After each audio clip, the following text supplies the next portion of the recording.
burning up. Time to blame somebody. Number 1, Keir Starmer. Starmer doesn't care about CO2 emissions. He went to a conference in Azerbaijan and brought hundreds of people. 470 delegates, not including spouses, mistresses, and personal masseurs. Hundreds of tons of CO2 emissions for the flights, plus the emissions of all the limos and Ubers for 470 people. The luxury hotels ran out of caviar that week. Starmer could have just hired local teenagers with cell phones to record the whole event. 0 emissions. Meanwhile, back home, Starmer plans to pave over farmland. Stupid! The crops are already sucking carbon dioxide from the atmosphere. That's photosynthesis, grade 6 science.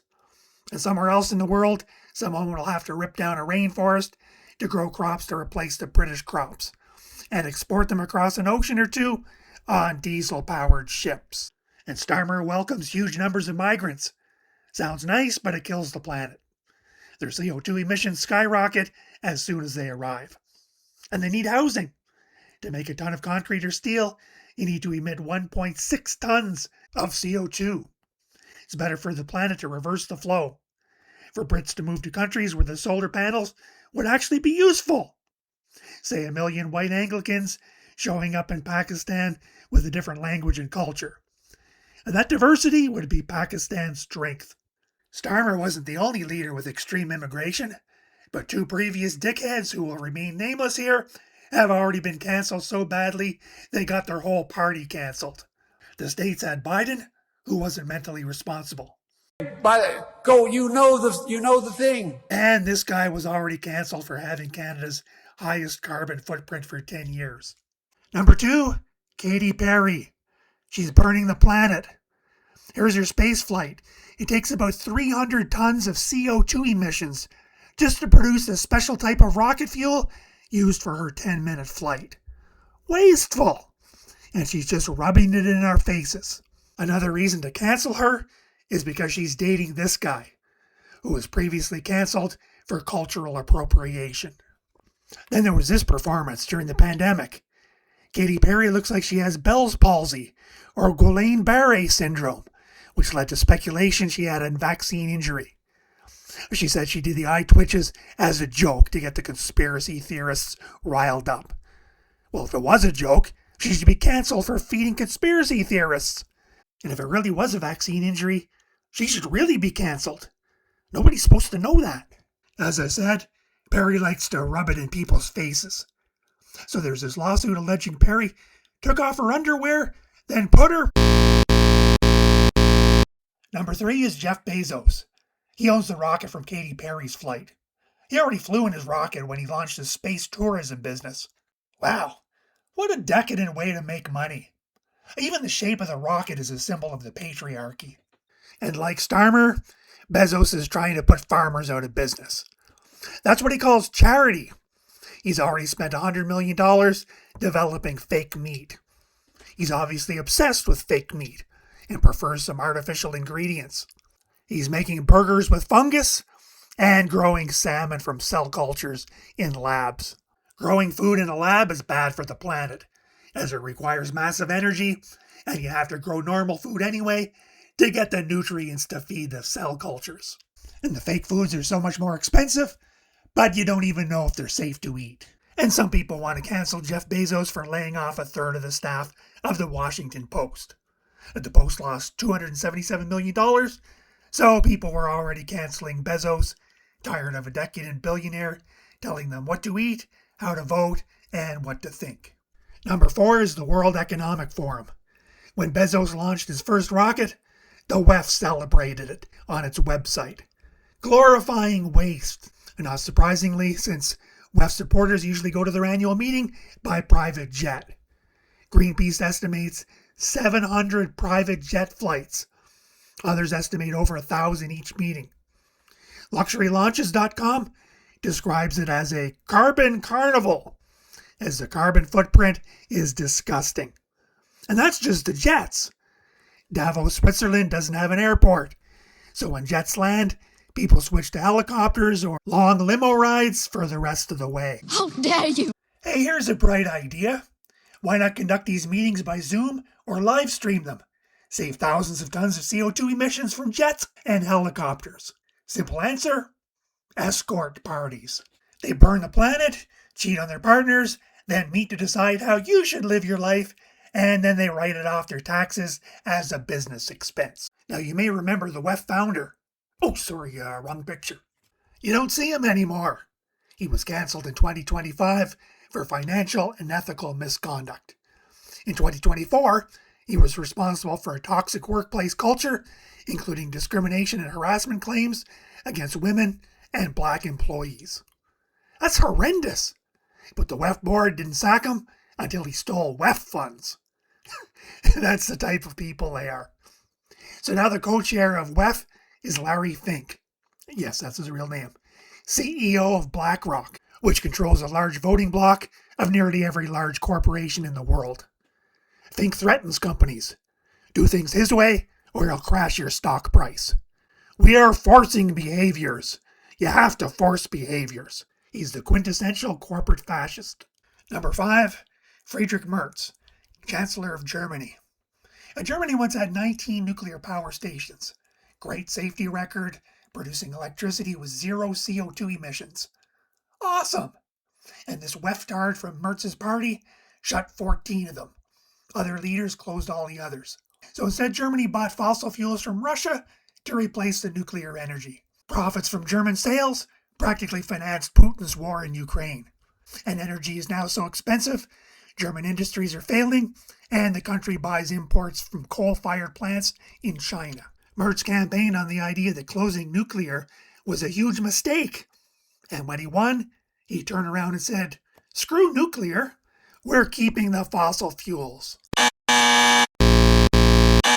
Number 6, Antonio Guterres, Secretary General of the UN. Here he is in New York, and he's drinking boxed water is better, which is a brand that uses Lake Michigan water and is trucked 1,260 kilometers to the UN headquarters. A huge carbon footprint when you just get water out of the tap. What a role model. It's a status symbol. He makes $400,000 a year plus perks, and he gets the UN to truck in his water from Michigan. Meanwhile, the same UN urges people to eat insects to save the world's resources. He's just laughing at us. Now, to be fair, he's not the only narcissist drinking expensive water from a box. But this other guy's already been cancelled for allegedly groping a female reporter, then telling people not to believe all women when she complained. We have recently switched to drinking water bottles out of when we have water bottles out of plastic. Away from plastic towards paper, like drink box water bottles, sort of things. The dumbass is so proud not to use plastic, not knowing that his water bottle is 25% plastic. Without a plastic liner, the cardboard gets soggy and the whole thing leaks. And the cartons rarely get recycled because it takes too much energy and chemicals to separate the plastic from the cardboard. Number 7, Leonardo DiCaprio. Oh, this guy burns the planet. There's endless private jets. 6 flights between LA and New York in 6 weeks. 1,200-mile round trip in 2 weeks. 8,000-mile trip in a private jet to pick up an award, then go straight home. Private jet to escape fires caused by climate change. Then there's super yachts that release more greenhouse gases than 1,500 cars combined. And if that wasn't enough, Leonardo DiCaprio took multiple helicopter rides from a 318-foot-long yacht to the shore and back just to have meals and party. And it gets worse. The yacht from those stories only had a 115,000-gallon diesel gas tank and burned only 238 kilograms of CO2 per mile. Another time he used a much bigger yacht, the Topaz, 483 feet, owned by this billionaire oil sheik from Abu Dhabi, to go to soccer games in Brazil. And if that doesn't make you sick, Leo was an investor with Bill Gates in the fake meat business. It's filled with chemicals, high in sodium, and costs more than meat. Navdania International produced a 23-page report warning about this food. They say fake food has a larger carbon footprint than less processed plant proteins, up to 7 times more GHG intensive. The Impossible Burger is made with genetically modified Roundup sprayed soya, leading to massive ecological devastation. Total levels of glyphosate were 11.3 parts per billion, when only 0.1 parts per billion can destroy gut bacteria, damage liver and kidneys, cause reproductive abnormalities, or even tumor. Then there's environmental damage, like polluting groundwater. One of their additives might cause weight gain, inflammation, kidney disease, disruption in reproductive cycle, and anemia. And isolating plant proteins can have dangerous consequences for health, including all these other diseases. Number 7.361 is the BBC. I can't go all the way to 8.0, since a huge number of people already cancelled them, long before executives resigned after admitting to fake news. The BBC is a bunch of colonizers. One example is when they invited Obianuju Eke-Ocha, a Nigerian human rights activist. Whenever the African woman tried to explain African culture and priorities, the white chick interrupted her to say Africa needs more abortion. Clearly the BBC doesn't want more black babies to be born. It's not a population thing, since England's population density is higher than Africa's, and we've already seen that the UK is heating up the planet far more than Nigeria. The BBC just doesn't believe that Black Lives Matter. I'll link the full interview in the description if you have the stomach to watch it. So the BBC should be exposing the people who are really killing the planet. Instead, here's the guy they condemn. How a Kenyan farmer became a champion of climate change denial. Horrible! What's his carbon footprint? 0. Huh? 0. His name is Jasper Machogu. He's a small-scale organic farmer. His crops actually absorb CO2. He runs a sustainability internship program, which teaches people free of charge how to run a farm without tractors, chemical sprays, or fertilizer. And he's personally invited Greta Thunberg and other activists advocating for the elimination of fossil fuels. Great guy, but the BBC hates him because of tweets like this. I want fossil fuels for Africa. I want fossil fuel fertilizer for my mom to replace back-breaking manure. I want my mom to have tap water. I want my mom to have a refrigerator someday. I want my mom to have access to a simple machine and other tractors to stop toil in Africa. But the BBC colonizers want Africans to be poor. The BBC's level of hatred is scary. The headline suggests Jasper is killing the world's weather. He's a denier, like a Holocaust denier, so on par with genocidal anti-Semites. And their disinformation reporter is accusing him of being a liar. And this wasn't just the only hit piece. They smeared him on Facebook and X, and made a separate podcast to smear him again. The story is perfectly described in the cartoon. A tractor and fertilizer would help. What? Africans want fossil fuels? No effing way! Gonna take you down! Machogu raised $9,000 through a GoFundMe for this borehole, where his village now gets water. The BBC article objected, lying that the money came from big oil and the far right. Super yachts and rockets are fine for rich whites, but water for Africans? There's quite a contrast. I cover the whole article in great detail in the video African Farmer Battles BBC Racists. You'll never trust the BBC again. And finally, number 8.361. Al Gore needs to be cancelled to save the planet. What? He's the leader of the movement. He did an inconvenient truth. Yes, that's the trouble.